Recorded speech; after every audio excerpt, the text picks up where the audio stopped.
This is the recipe. It's going to be very simple, yet very tasty, and these are the ingredients that you're going to need. Okay, so these are the ingredients you're going to need. Obviously, you're going to need meat. It's about a pound, a little over a pound of meat there. And a cup of onions, chopped up fairly fine. And some grated garlic. There's about 2 cloves there. And you're going to need some oil and some salt and pepper. And if you have it, some salsa. I have some homemade salsa here that I'm going to use. You can buy your salsa if you have a favorite salsa that you use.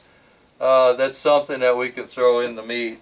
If you're looking for a little heat, I have some red cayenne pepper that we're going to be using today. So if your salsa is very, very hot, you might not want to use any cayenne pepper.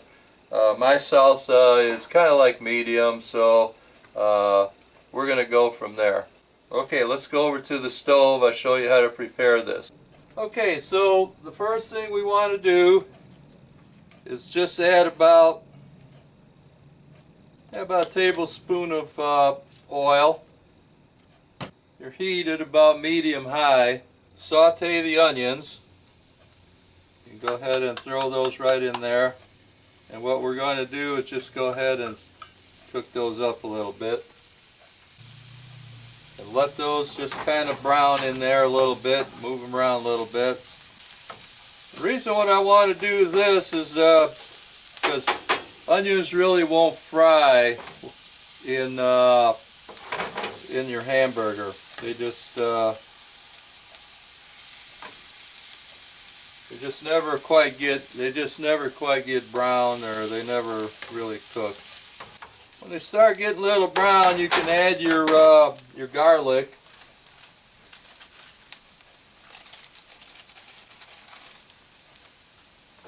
And cook those in. You don't want to cook your garlic too long. Garlic, you don't want to burn your garlic, or you want to cook it, but you don't want to burn it, overcook them. So just leave them in there for a minute or so, and then take them out. Might want to add like maybe a teaspoon of oil, just to get your meat started. So go ahead and put your meat in there.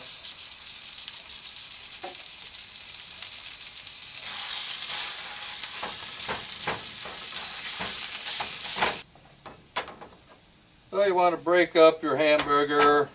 Just add your salt and pepper.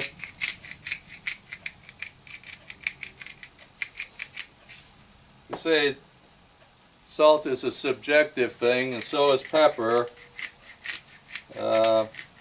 About a quarter of a teaspoon to start off with.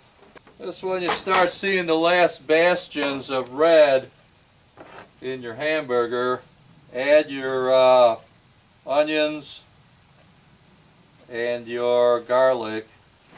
You grab yourself about 2 tablespoons of your favorite salsa.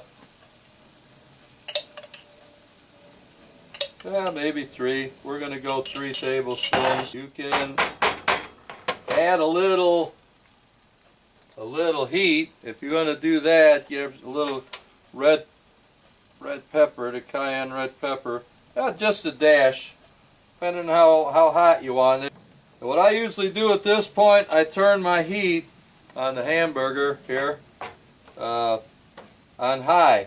The reason I do that is I like to bring everything together, and only high heat is going to bring everything together, and it's all coming together. It's bringing the onions, boiling it into the meat. You want to get all that juice running through your meat, all that onion and garlic and whatever you have in your salsa, and all the salt and pepper, the red pepper, the cayenne is all coming together. My friend, you are done. There's your taco meat, your tacos. If you want to strain some of that that liquid out of there, that's up to you. I usually like to leave it in there, and I'll simply because you don't want your meat to dry out. You can always rely on that juice if you have to reheat it. Push your meat to one side, or put it in a bowl, or plate it, whatever you want to do.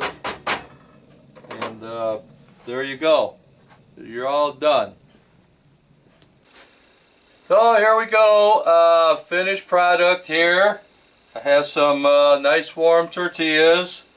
The taco meat we just made. Some refried beans. Some pico de gallo. And of course a nice warm hot tamale. And that's my supper. And you're keeping me from it. So I'm going to let you guys go, and thanks for watching. Bon appetit. Thanks for watching and visiting me in Oscar's kitchen, and enjoy.